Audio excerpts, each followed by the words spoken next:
Welcome to On the Go with the American Association of University Women. I'm Kathleen Myers, your moderator and host. Our exciting program is about the DC boundary markers, the original markers of the District of Columbia. And if you're watching this show, you're probably in or very near DC, so this will be of interest to you. The DC marker stones date back to 1791. And they are the oldest federal monuments we have. So stay tuned, and we're going to tell you all about it. My esteemed guests are Roberta Cole Lader, Regent of the Dr. Elisha Dick chapter of the Daughters of the American Revolution. Welcome, Roberta. Thank you. I'm really happy to be here. And Mary Kasich is the Vice Regent of the Dr. Elisha Dick chapter of the Daughters of the American Revolution, and welcome, Mary. Thank you. I'm glad to be here. Yeah.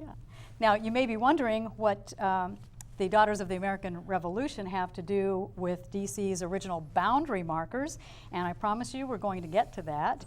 But before we do, I would like to just talk a little bit about how the District of Columbia was originally surveyed and laid out, and the land that was selected. Anything you'd like to tell us about that, Roberta?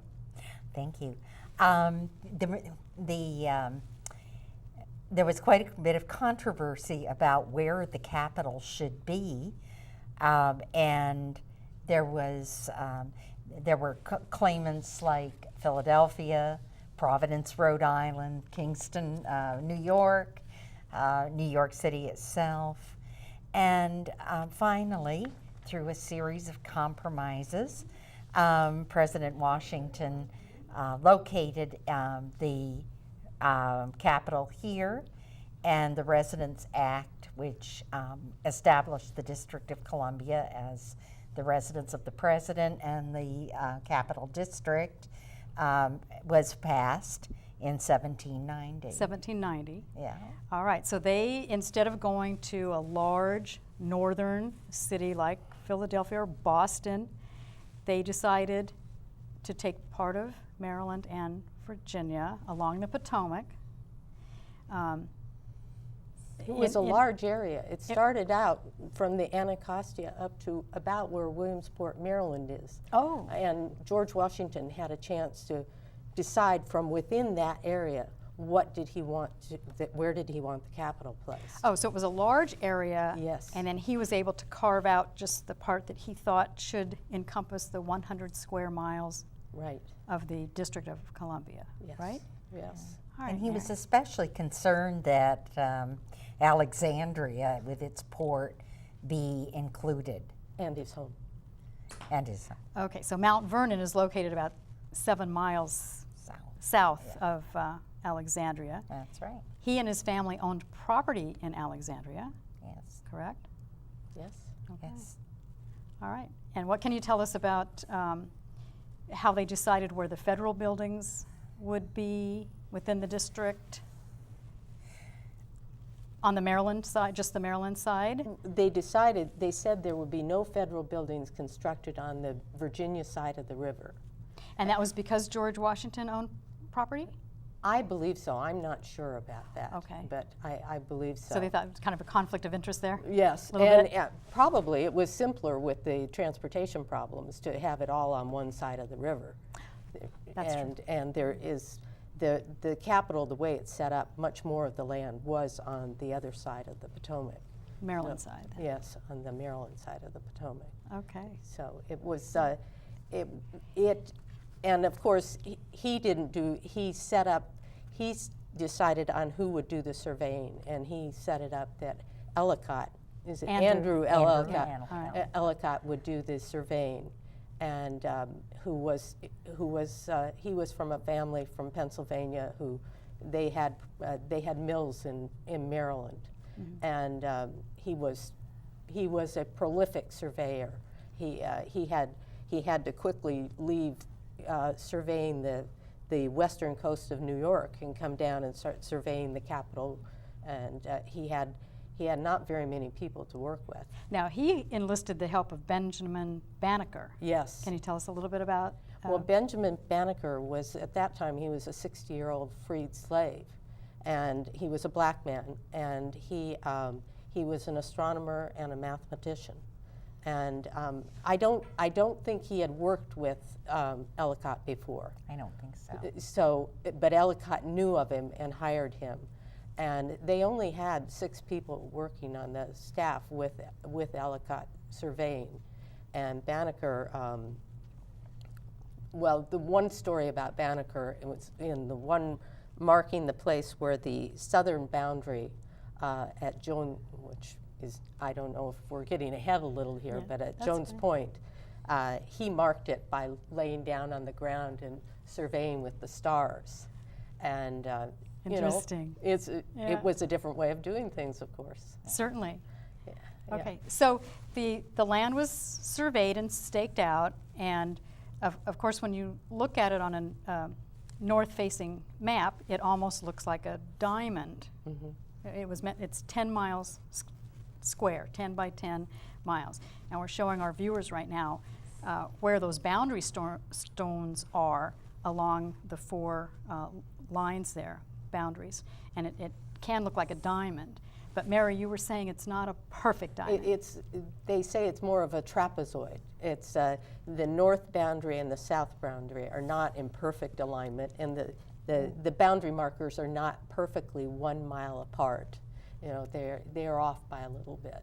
Okay. Which we know more about now with all of our, you know, our measurements, our modern measurements. But it's amazing that they could do it as accurately as they did. They were surveyed in 1791 and 1792, correct, Roberta? Well, they started surveying late in 1790, and then they started laying them on the Virginia side. Oh, laying the stones. That's right, in 1791, and completed them on the Maryland side in 1792.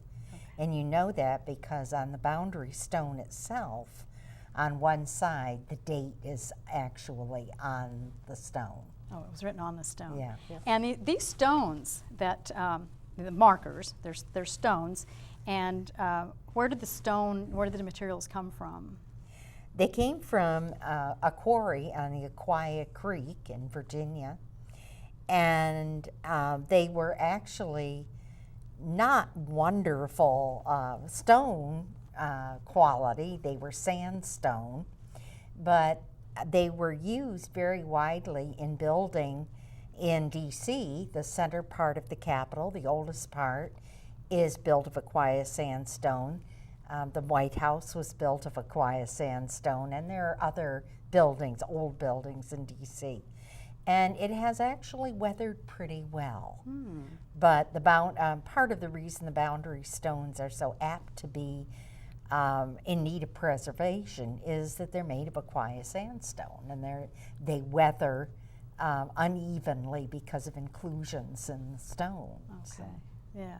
So the 4 cornerstones at north, south, east, and west, they were just a little bit larger and heavier than the milestones that were in between. Is that? That's right. Yes. They And, were 5 feet high, 5 feet high. and the milestones were 4 feet high. Now we're showing our viewers the south stone. So this was the one you told your Benjamin Banneker story Yes. about. At Jones Point. At Jones Point. It is now included in the seawall there.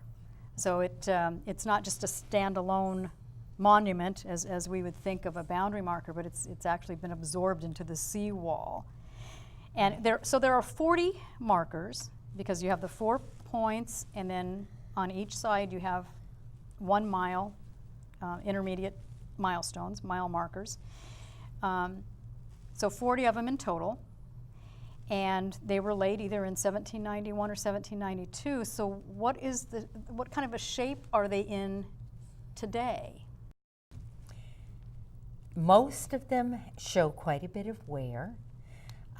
They've been exposed to the weather. They've been exposed to construction as different buildings have been built. The area has changed. They are those that are located on private property are actually considered to be owned by that private property owner. They are fixtures on I the didn't know land. that. So one of the problems is that they're not on federal land. Some are on easements of public land, but many of them are on private land.